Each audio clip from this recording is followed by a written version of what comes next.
आज 2 जनवरी 2026।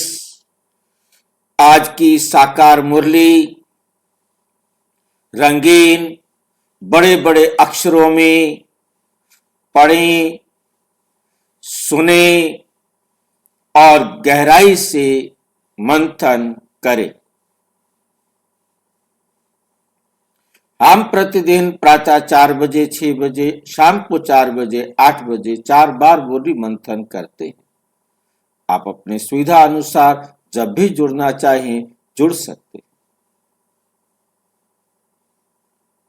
जिसके लिए इसी वीडियो के डिस्क्रिप्शन बॉक्स में लिंक दिया हुआ है गूगल मीट का, और एक ही लिंक चारों समय रोजाना के लिए रहता है। फिर भी आपको जुड़ने में कोई कठिनाई आ रही है तो ये सामने जो वीडियो देख रहे हैं इसी में नीचे चलती हुई लाइन में आपको व्हाट्सएप नंबर दिखाई दे रहा है, उस पर आप मैसेज करके आप लिंक प्राप्त कर सकते हैं, प्रश्न पूछ सकते हैं, आपका कोई सुझाव है तो वो सुझाव भी दे सकते हैं। अच्छा, ओम शांति। आज की साकार मुरली का सार। मीठा मीठा बाबा कहते, मीठे बच्चे तुम्हें आपस में बहुत बहुत रूहानी स्नेह से रहना, बहुत बहुत ज्यादा से ज्यादा जितना भी हो सकता है आपने रूहानी स्नेह में रहना। रूहानी स्नेह रूह का रूह से प्यार, रूह का रूह से प्यार। और ये रूह से रूह का प्यार तभी हो सकता है जब खालिस्तान कौन पूरा करेगा? रूह से रूह का प्यार तब हो सकता है जब अपने को आत्मा समझेंगे भाई जी। जब और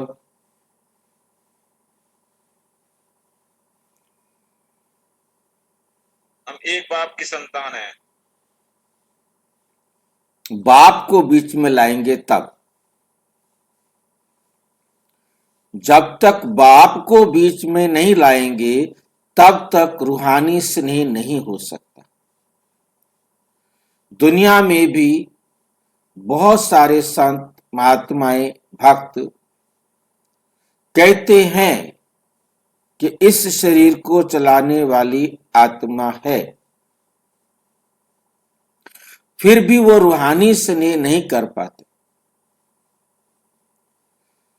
क्रिश्चियन थ्योरी के अंदर भी ये समझा जाता है कि शरीर को चलाने वाली आत्मा है। ये भी समझते हैं कि आत्मा जो है वो गॉड का बच्चा है। क्राइस्ट के लिए भी कहते he is the son of God. आप गॉड के पुत्र को प्यार करेंगे तो गॉड भी आपको प्यार करेगा। क्राइस्ट को प्यार करेंगे तो क्राइस्ट आपको प्यार करेगा। वो सिर्फ ये समझते हैं क्राइस्ट जो है वो सन ऑफ गॉड है, हम सन ऑफ गॉड नहीं। रूहानी स्नेह नहीं कर पाते। कहीं ना कहीं हर्डल आ जाता है। एक तो वो अपने आप को देह समझते, जानते हैं, समझते हैं देह। ये बाप जब बीच में आ जाता है तो ये हमें आके समझाते हैं कि तुम भी आत्मा हो, वो भी आत्मा है, मेरी तुम संतान, मेरी तुम संतान। फिर रूहानी स्नेह क्या है ये भी परमात्मा के सिवाय कोई नहीं बता सकता। वो रूह समझने के बाद भी अपने को जिस्म समझकर जिस्मानी संबंध से रहते।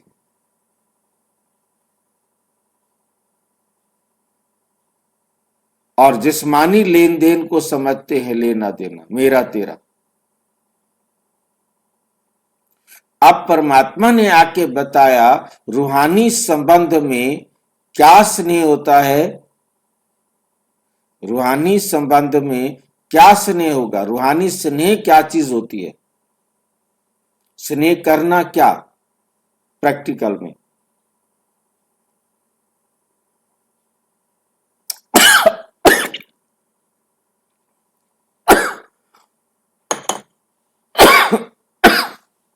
रूहानी स्नेह क्या, हम सारे ईश्वरीय संतान हूँ, सारे भाई भाई हूँ। ये तो हो गया, भाई भाई है तो रूहानी प्यार क्या करेंगे आप।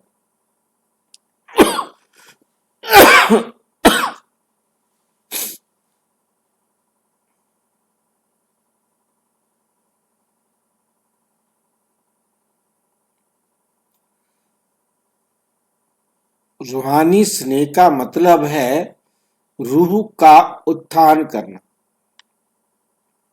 स्वयं भी रूह का उत्थान किया जाए और दूसरी रूहों का भी उत्थान किया जाए। पहले स्वयं का उत्थान, फिर अन्य आत्माओं का भी उत्थान करना, तब तो मुझे अपने आप से प्यार है और अन्य आत्माओं से प्यार है। यदि मैं उसके उत्थान के बारे में नहीं सोच रहा हूं, मुझे संकल्प नहीं आ रहा है, तो मुझे अभी ना स्वयं आत्मा से प्यार है, ना सामने वाली आत्मा से प्यार है। क्योंकि मैं अपना ही बेड़ा गर्क कर रहा हूं, तो दूसरों का बेड़ा कैसे पार करूंगा। मेरा रूहानी स्नेह का मतलब है आत्मा को उड़ती कला में ले जाना, चढ़ती कला से उड़ती कला में ले जाना, तब है मेरा मेरे से प्यार। मैं यदि उड़ती कला में नहीं ले जा रहा हूं, तो मेरा मेरे से प्यार नहीं है, मेरा मेरे से प्यार नहीं है।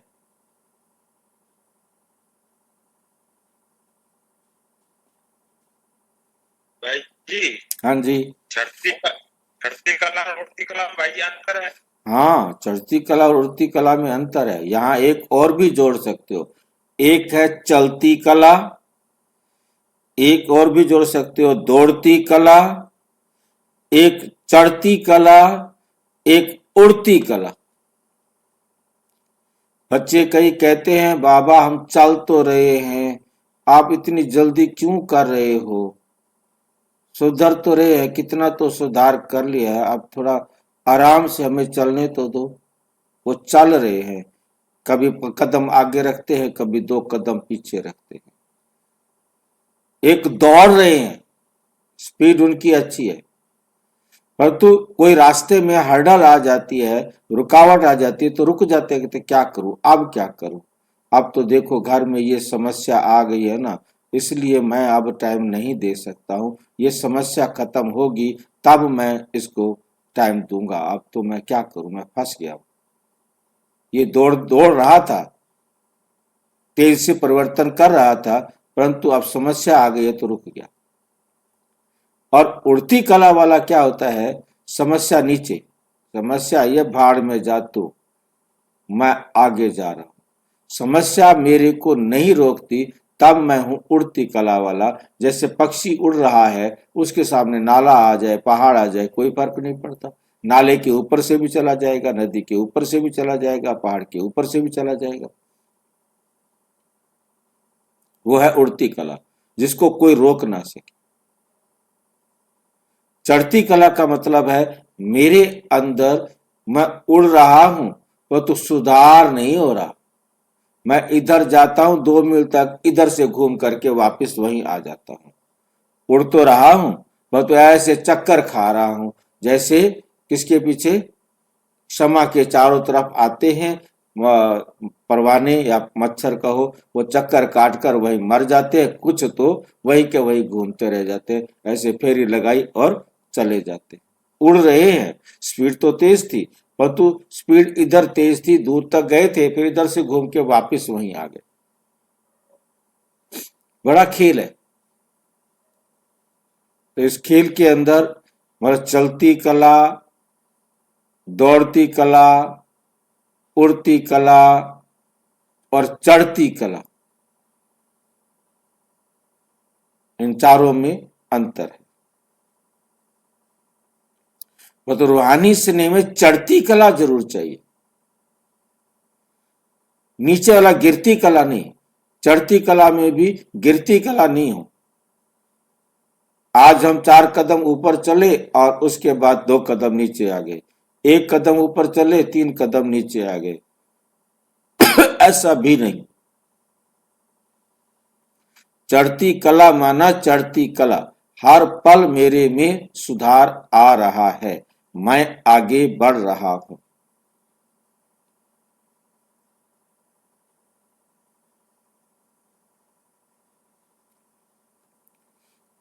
कभी भी मतभेद में नहीं आना। अब यह मतभेद जब आता है शब्द, ये आता है कि हमें संगठन में रहना चाहिए, सबका मत एक होना चाहिए, ईश्वरीय मत पर ही हम सबको चलना है। मगर ईश्वरीय मत को हम नहीं छोड़े, तब हमारा मत एक होगा। जो बाबा के बनाए हुए नियम है, परमात्मा के बनाए हुए नियम है, वैसे परमात्मा मना कर देगा, मैं कह रहा हूं परमात्मा के बनाए हुए नियम है, तो मेरे ऊपर क्यों थोप रहे हो भाई?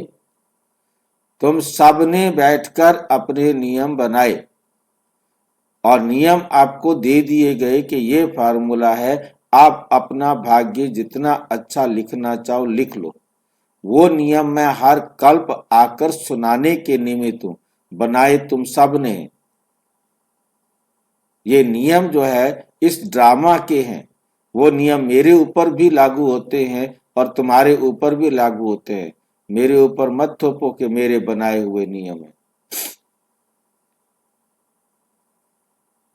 तो ये नियम ड्रामा के हैं, इस वर्ल्ड ड्रामा के नियम है। वो सारे नियम परमात्मा पर भी लागू होते हैं और हर आत्मा पर लागू होते हैं। जी, परमात्मा को भी अपने पाठ के अनुसार आना पड़ता है। अपने पाठ के अनुसार, अपने रोल के अनुसार एक्यूरेट टाइम पर आना पड़ता है। वो भी अपने पार्ट को चेंज करना चाहे तो चेंज नहीं कर सकता। भाई जी, हाँ जी, हमारी गुण और शक्ति हमको ही धारण करना है ना। हाँ, हमारे गुण और शक्तियां हमने ही खोए हैं, हमने ही धारण करने हैं। परमात्मा तो सिर्फ और सिर्फ आकर बताते हैं कि ऐसे प्राप्त कर सकते हो। जिसको जितना समझ में आता है वो अपने पाठ अनुसार उतना करता है, फालतू नहीं कर सकता, काम ही नहीं कर सकता, गलत भी नहीं कर सकता। हेलो भाई जी, हम्म, तो जो भी आता है इंसान हमारी लाइफ में, वो अपने पार्ट के अनुसार आता आता है। है। कार्मिक अकाउंट बिल्कुल बिल्कुल, ऑटोमेटिकली आ जाता है। ऑटोमेटिकली,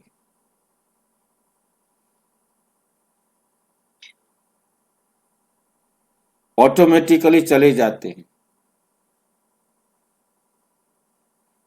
अपने पाठ अनुसार ऑटोमेटिकली आते हैं और ऑटोमेटिकली चले भी जाते हैं। तो कार्मिक अकाउंट हमेशा पुराना ही होता है, कभी नया नहीं हो सकता। मतलब जो भी आता है वो कार्मिक अकाउंट के लिए ये लाइन याद रखो कि हर कर्म हम पिछला बराबर कर रहे हैं और अगला बना रहे, दोनों, एक नहीं दोनों। पर वो तो चेंज हो ही नहीं सकता ना, तो बना कैसे रहे हैं? मतलब हाँ, कि वो तो पहले हम फिक्स है, तो हर कर्म पिछला बराबर कर रहे हैं, अगला बना रहे हैं, इसी को ऑटोमेटिक कहते हैं।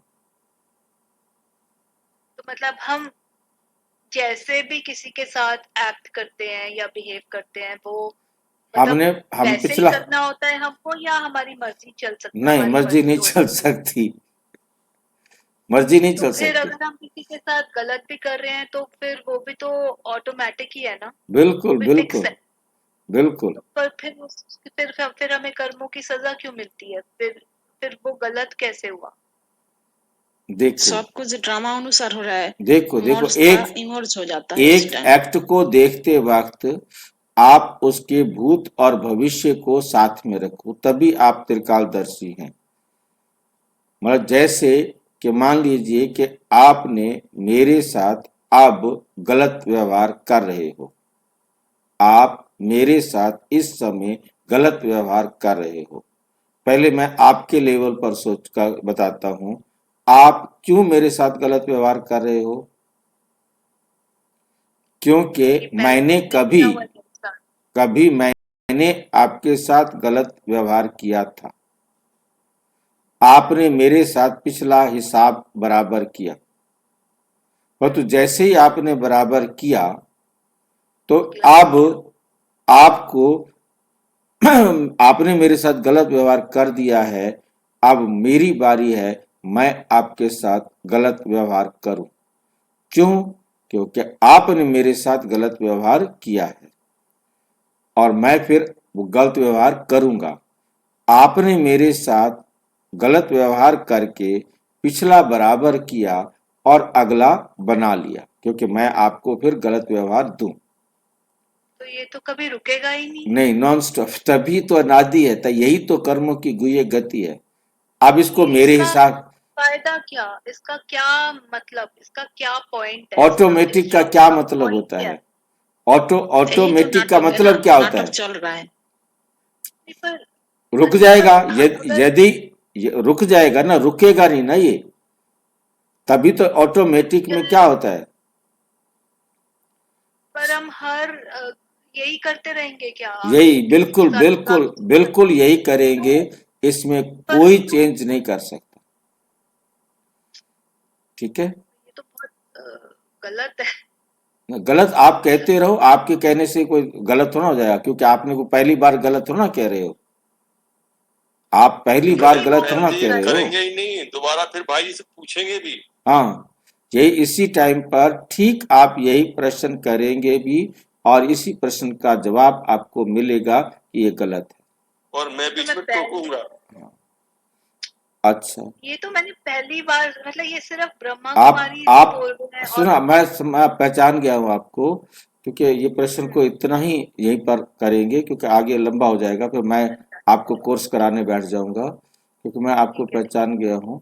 मतलब कहने का ये है कि जो चीज ड्रामा में है, हर चीज 5000 साल के अंदर पहली बार नहीं होती है, और ठीक 5000 साल के बाद रिपीट होती है, क्योंकि ये वर्ल्ड ड्रामा 5000 साल का है।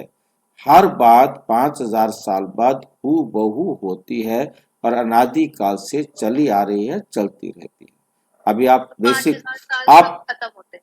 5000 साल बाद हूबहू शुरू हो जाता है। जैसे रात खत्म हुई, दिन शुरू हो जाता है, फिर दिन खत्म होता है, रात शुरू हो जाती है, रात खत्म होती है तो दिन शुरू हो जाता है। ये कभी 5000 रुकते? साल कब खत्म होंगे? कब शुरू हुआ ये नाटक और जैसे महाभारत बहन जी 5000 प्लीज साल पहले। प्लीज, बहन जी बहस नहीं कर सकते। आपको बताया कि शॉर्ट में आप या तो क्वेश्चन लिख करके भेज देंगे तो मैं उसको करूंगा। आप यदि बहस करेंगे तो मैं 2 घंटे आपके साथ बहस करता रहूंगा और हमारी मुरली रिकॉर्ड नहीं होगी। बाकी सारे बोर हो जाएंगे, वो कहेंगे कहाँ से ये नया बच्चा आ गया। है ना? या तो पहले पहले क्वेश्चन देंगे तभी। आप एट ए टाइम, मतलब आप कहें कि मैं मुरली छोड़ के आपके साथ बैठ जाऊंगा, ये नहीं होगा।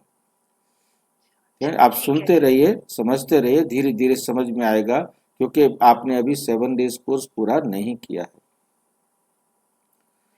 बेसिक कोर्स क्लियर हो जाएगा ना, फिर ये छोटी बातें क्लास में नहीं उठ पाएंगी।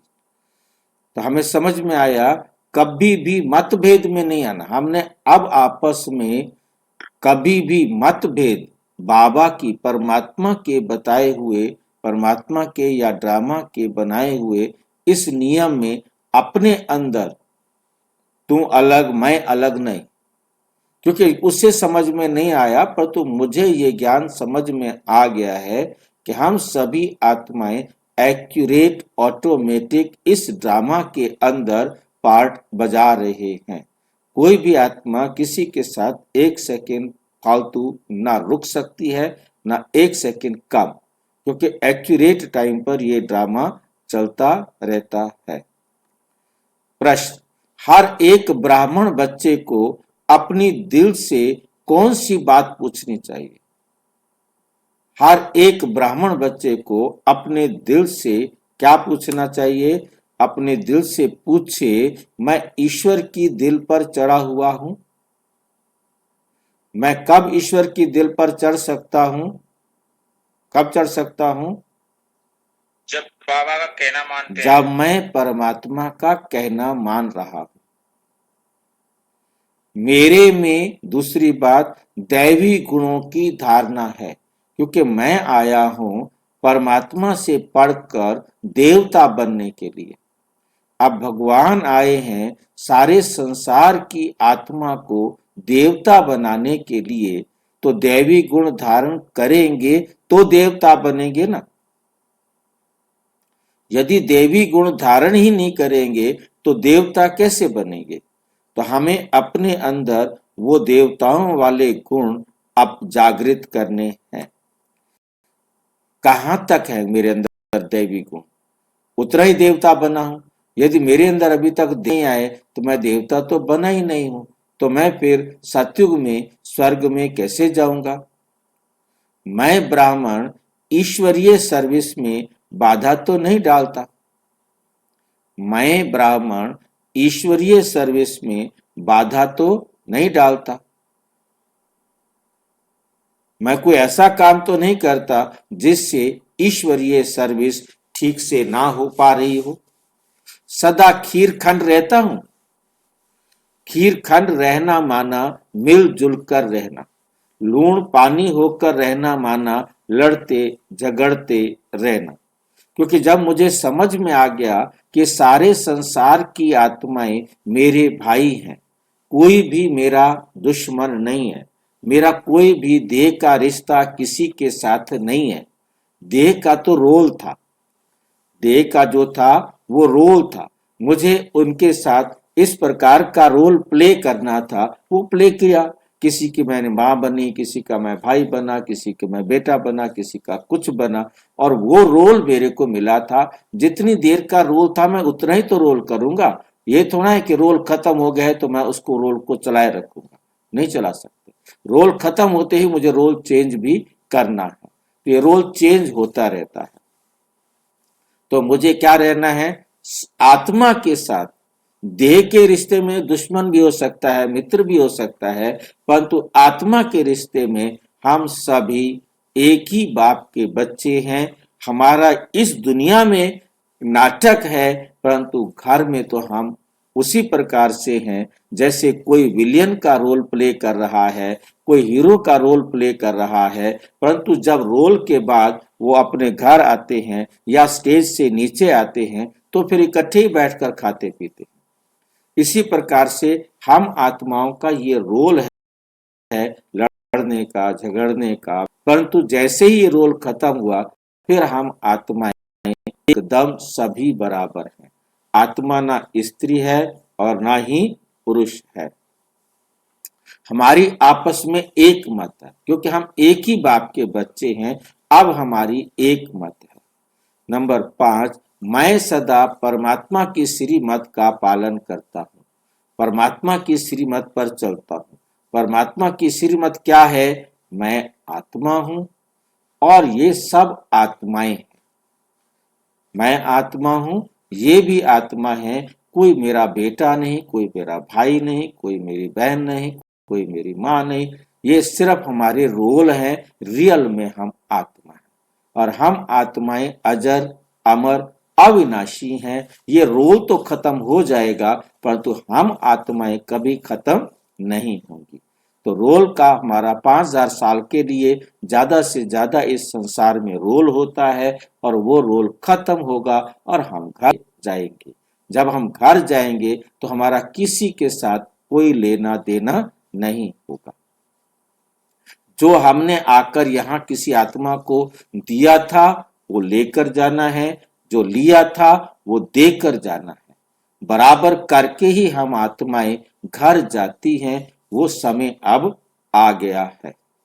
गीत। भोलेनाथ से निराला और कोई नहीं, बिगड़ी को बनाने वाला और कोई नहीं। हर मंदिर में भी ऐसा कहा जाता है, हमारे इस मंदिर के जैसा, भगवान जैसा कोई और है ही नहीं। परंतु परमात्मा कहते